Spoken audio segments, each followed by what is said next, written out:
সুপ্রিয় দর্শক, আসসালামু আলাইকুম রহমতুল্লাহ। Welcome to TA news.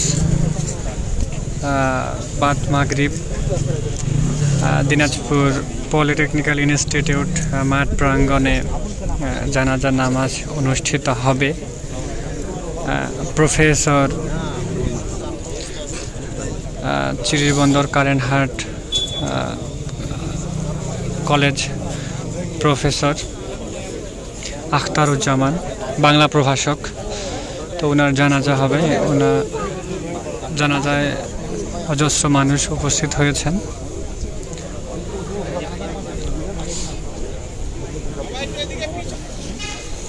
কাতারবদ্ধ হচ্ছেন, জানাজার জন্য কাতারবদ্ধ হচ্ছেন। লাইনটা সোজা করে নিন, সবাই দাঁড়িয়ে যান।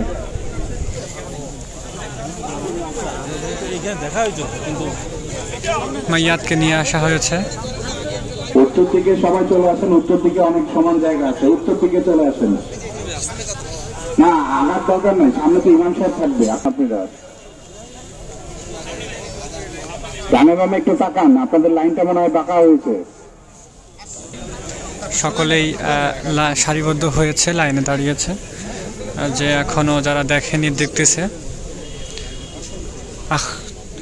আখতারুজ্জামান, বাংলা প্রভাষক, চিরিরবন্দর কারেন্টের হার্ট ডিগ্রি কলেজ বাংলা প্রভাষক ছিলেন উনি। দিনাজপুর পলিটেকনিক্যাল ইনস্টিটিউট মাঠ প্রাঙ্গণে বাদ মাগরিবে জানাজার নামাজ অনুষ্ঠিত হচ্ছে। সকলেই সারিবদ্ধ হচ্ছে, লাইনে দাঁড়াচ্ছে। দিনাজপুর, এই মাইয়াত আমাদের অত্যন্ত প্রিয় মানুষ ছিলেন। জানা মতে উনি অত্যন্ত সাদা মনের মানুষ ছিলেন। মরহুম আখতারুজ্জামান চৌধুরী কারেন্টের হার্টের কলেজের সাবেক সহকারী অধ্যাপক, এবং আমাদের একটা ফুটবল টিম আছে, সেই পেশাজীবী ফুটবল টিমের আপনার সভাপতি ছিলেন। অত্যন্ত মিশুক ছিলেন এবং খুবই ভালো মানুষ ছিলেন। আমি বাংলাদেশ শিক্ষক সমিতি দিনাজপুর জেলা শাখা পক্ষ থেকে এবং সর্বস্তরের শিক্ষক কর্মচারী পক্ষ থেকে মাইয়াতের মাগফিরাত শান্তি কামনা করছি। মহান রব্বুল আলামিন তাকে যেন জান্নাতবাসী দান করেন এবং তার পরিবারের প্রতি গভীরভাবে সমবেদনা জ্ঞাপন করছি। সকলকে ধন্যবাদ। আসসালামু আলাইকুম রহমতুল্লাহ বারাকাতুহু। এই মাইয়াত আসলে আমরা একই গ্রামের ছেলে, জন্মসূত্রে জামগ্রাম আমাদের বাড়ি। হ্যাঁ, বহুদিন পর লেখাপড়ার ফাঁকে হয়তো সে ফুলবাড়িতে পড়তো, আমি দিনাজপুরে চলে আসি। হঠাৎ করে এখানে আসে আমরা ওই একটা ফুটবল টিম গঠন করি। তো এখানে আমাদের একটা ছেলে ছিল ক্যাপ্টেন, সে আমাদেরকে এই টিম গঠন করে আমাকে সেক্রেটারি করে আর আক্তারকে সভাপতি করে, আর সে ক্যাপ্টেন হয়। তো দুর্ভাগ্য আমাদের, ইতিমধ্যে ওই ক্যাপ্টেনও আমাদের মারা গেছে, আজকে সভাপতি মারা গেছে। আমার সবার কাছে অনুরোধ, হয়তো মানুষের চলাচল উঠা বসায় অনেক কিছু ভুল ত্রুটি হতে পারে। আমরা দিনাজপুর পেশাজীবী টিম ফুটবল টিম অনেক বড় একটা সংগঠন। এখানে আমাদের বিভিন্ন পেশার লোকজন আছে, ডাক্তার, ইঞ্জিনিয়ার, প্রফেসর, শিক্ষা অফিসার, বিভিন্ন ধরনের পুলিশ অফিসার, সব ধরনের। আমরা রেগুলার এই পলিটেকনিক মাঠে খেলতাম। খেলতে খেলতে এক সময় আমাদের সংখ্যা অনেক বেশি হয়ে যাওয়াতে আমরা বড় মাঠে রেগুলার খেলাধুলা করি। আপনারা জানাবেন। ধন্যবাদ সবাইকে। আসসালামু আলাইকুম। বড় ভাই হিসাবে আমি তার সম্পর্কে ভালো তো সবই জানি, ভালো মন্দ সবই জানি। তারপরও দুনিয়াতে বেঁচে থাকতে গেলে অনেক লোকের সাথে উঠা বসা, কথাবার্তা, লেনদেন, বিভিন্নভাবে মানুষের মধ্যে ভুল ত্রুটি হয়েই থাকে।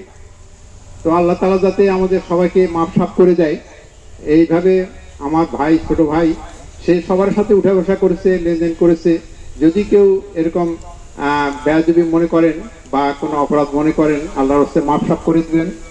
আর যদি কোনো লেনদেন থাকে এই ব্যাপারে আপনারা আমাকে বলবেন, আমি পরিশোধ করার চেষ্টা করবো ইনশাআল্লাহ। মাফ করে দেয়, জান্নাতবাসী করে। আল্লাহ তাআলা আমাদেরকে তৌফিক নসিব করুন। আগামী শুক্রবারে বাদ জুম্মা এখানে দোয়া খায়ের হবে, জুমার নামাজের পরেই দোয়া খায়ের হবে। আমরা সবাই শরীক হওয়ার জন্য চেষ্টা করি। فمن زحزح عن النار وأدخل الجنة فقد فاز وما الحياة الدنيا إلا متاع الغرور صدق الله مولانا العظيم। সম্মানিত উপস্থিতি, আমাদের একটা জানাজায় আমরা উপস্থিত হয়েছি, এমন একটা মুহূর্ত যে মুহূর্ত আমাদের প্রত্যেকেরই আসবে। মৃত্যুর মতো বড় ওয়াইজ আর নসিহতকারী আর কিছুই নাই। নবীজি সাল্লাল্লাহু আলাইহি সাল্লাম বলেন, কাফা বিল মাউতি ওয়াইজা, মৃত্যু সবচেয়ে বড় উপদেশ আর নসিহত। আমরা আজকে এই মাইয়াতের সামনে জানা যায় বিশেষ করে এই নসিহত গ্রহণ করি যে আমাদের প্রত্যেকেরই এই এমন সময় আসবে, আমাদের প্রত্যেকেরই এমন সময় দাঁড়িয়ে জানা যায় প্রত্যেকটা মানুষ দাঁড়াবে। এজন্য আমরা নামাজের বিশেষ পাবন্দি, শরীয়তের পাবন্দি, বিশেষ করে নবীজির আদর্শের পাবন্দির বিকল্প নাই আমাদের। একটা বিশেষ নসিহত নবী করিম সাল্লাল্লাহু আলাইহি সাল্লাম জানাজাকে সামনে নিয়ে করেছিলেন। একজন মানুষ যখন চলে যায় দুনিয়ার থেকে, তার সমস্ত আমল বন্ধ হয়ে যায়, কিন্তু 3 দিক থেকে তার আমল চালু থাকে।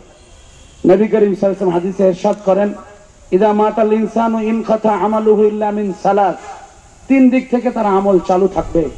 আজকে এই লোক আমাদের সামনে মাইয়াত, তার নামাজের আমল আর বন্ধ, তার রোজার আমল বন্ধ, নফলের আমল বন্ধ, কিন্তু যদি উনি সদকায়ে জারিয়া করে থাকেন তাহলে এটা চলমান। উনি যদি আলেম রেখে যান, সেই হাফেজ রেখে যান, তাহলে এটার সব কবরে শুয়ে শুয়ে পাইতে থাকবেন। দ্বীনের এমন কোন কাজ করে গেছেন, মানব কল্যাণের জন্য করে গেছেন, এতিমদের জন্য করে গেছেন, সেটার সব পাইতে থাকবে। আপনাদের কাছে বিশেষ উপদেশ, আমরা এক সময় চলে যাব, কিন্তু আমাদের ওই 3 ধারায় সওয়াব যেন চালু থাকে। আমাদের প্রত্যেককে আল্লাহ তাআলা এখান থেকে উপদেশ নেওয়ার তৌফিক দান করেন, বলেন আমিন। ওনার সুযোগ্য ভাতিজা আছে, ওই জানাজা পড়াবে। আমরা প্রত্যেকে এখন জানাজার জন্য প্রস্তুতি নিই। আল্লাহু আকবার।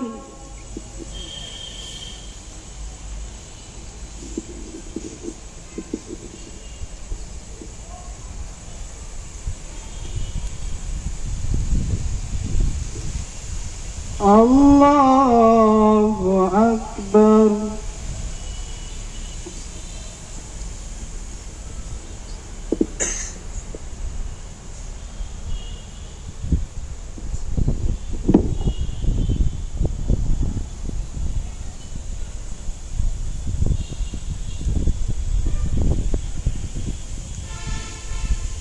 আল্লাহু আকবার।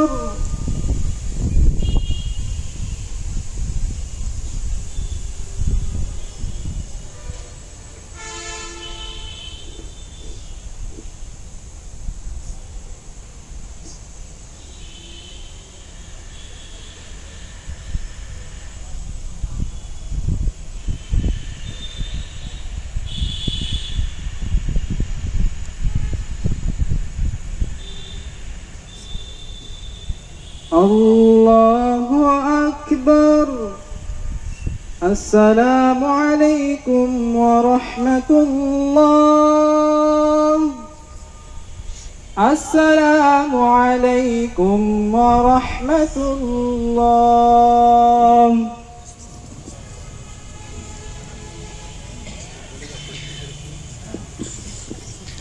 জানাজা সম্পন্ন হয়েছে। যারা শরীক হতে পারি ইনশাআল্লাহ মায়াত ফরিদপুর কবরস্থানে দাফন কার্য অনুষ্ঠিত হবে। আসসালামু আলাইকুম ওয়া রাহমাতুল্লাহ। TA news.